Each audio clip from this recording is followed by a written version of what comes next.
Hello. आज हम बात करेंगे एक बहुत इम्पोर्टेंट टॉपिक के बारे में। और वो ये है कि अगर आपने सी यू टी जेई या नीट नहीं दिया तो क्या इसका पीएम ट्रिपल स्कॉलरशिप पर कोई असर पड़ेगा। क्या आपकी स्कॉलरशिप के लिए क्या आप स्कॉलरशिप के लिए एलिजिबल रहेंगे, और अगर आपको पीएम ट्रिपल स्कॉलरशिप चाहिए तो आपके कितने चांसेस ज़्यादा बढ़ जाते हैं इससे। तो इसको डिटेल्स में समझने के लिए आज हम पूरा वीडियो बनाया हूँ मैंने। तो सबसे पहले हम बात करेंगे डायरेक्टली। अगर आप पीएम ट्रिपल पे जाएंगे तो जैसे ही आप directly PM triple pamphlet search करेंगे तो इस पर डायरेक्टली आपको यहाँ पे निकल जाता है कि आपका ये देखिए। और इसमें आप यहाँ पे जाते डाउन थोड़ा, आप यहाँ पे जाएंगे दूसरे पेज पे। तो दूसरे पेज पे क्लियरली लिखा है कि advisory for PM triple aspirants. So पहला है कि students taking admission in general stream courses should appear and qualify CUET examination. और दूसरा है कि students taking admission in BSc nursing programme should appear and qualify NEET examination. तो इसका meaning यही है कि एग्जाम्पल लीजिए कि आप अगर नीट देना चाह आप आपने नीट दिया, ओके। तो आप अगर इसमें बीएससी नर्सिंग या फिर आप करना चाहते हैं बीडीएस। तो अगर आपने नीट नहीं दिया है, ओके, आपने नीट नहीं दिया और आप बीडीएस करना चाहते हो, तो आप इसका आपको जो है ये पीएम ट्रिपल नहीं मिलेगी।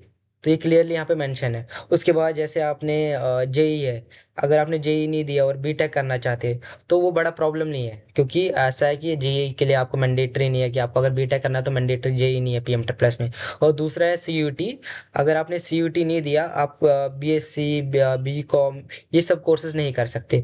कुछ कुछ कोर्सेज यहाँ आप कर सकते हो, जैसे बहुत से जैसे कुछ कॉलेजेस है जहाँ ये सीयूटी मैंडेटरी नहीं है, तो आप पीएम ट्रिपल के थ्रू जा सकते हो। बट आप अगर अच्छे कॉलेज चाहते हैं जैसे जामिया, जेएनयू, अलीगढ़ मुस्लिम यूनिवर्सिटी, या फिर जहाँ जहाँ या कुछ मुंबई यूनिवर्सिटी, ये जो यूनिवर्सिटीज़ है, तो अगर आप ये वाली यूनिवर्सिटीज चाहते हो तो आपको सीयूटी देना मैंडेटरी। तो और आपको इसमें जो इन कॉलेज का एक्चुअली मैंडेटरी होता है कि आप सीयूटी दो। उसके बाद अगर आपका ये आपको जैसे बी फार्मा करना है तो उसके लिए कोई मैंडेटरी एग्जाम नहीं है। उसके लिए आप सीधे 12th मार्क्स पे हो जाएगा आपका। उसके बाद दूसरा है कि आपको अगर क्लैट देना है, ओके। सो जैसे आपने अगर लॉ करना है आपको, तो बी एल एल बी करना है, तो उसके लिए आपको क्लैट देना कंपलसरी है। और अगर आपने क्लैट नहीं दिया है तो आप बी एल एल बी नहीं कर सकते। तो उसके बाद यही चीज़ है जो मैं आपको बता रहा हूँ, ये वाले कोर्सेज आप जो है ये याद रखिए। आपको जो भी कोर्स करना है उसके लिए जो एंट्रेंस एग्जाम है पीएम ट्रिपल एस में, तो अगर आप वो नहीं कर रहे तो आपको आपका जो है ये फॉर्म वो ये नहीं होगा, आप सिलेक्ट नहीं होंगे। तो अगर सिंपल आंसर अगर आपको चाहिए कि अगर आप वो एंट्रेंस एग्जाम नहीं देते जो कोर्स के लिए मैंडेटरी है, तो पीएम ट्रिपल के अंडर आपका एडमिशन नहीं मिलेगा और स्कॉलरशिप भी नहीं मिलेगी।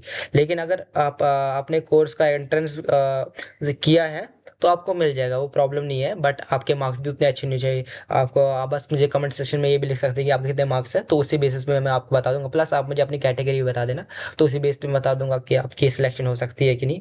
और अगर आपको ये वीडियो अच्छा लगा तो कमेंट और लाइक कीजिए, प्लस सब्सक्राइब कीजिए हमारे चैनल को। और अगर कोई डाउट्स है तो मुझे कमेंट सेक्शन में लिखिए लिखिए। और अगर आपको कुछ भी लगता है कि नहीं मेरा यहाँ वहाँ कुछ प्रॉब्लम्स हो रहा है तो कमेंट सेक्शन में आप लिख सकते हो। Thank you.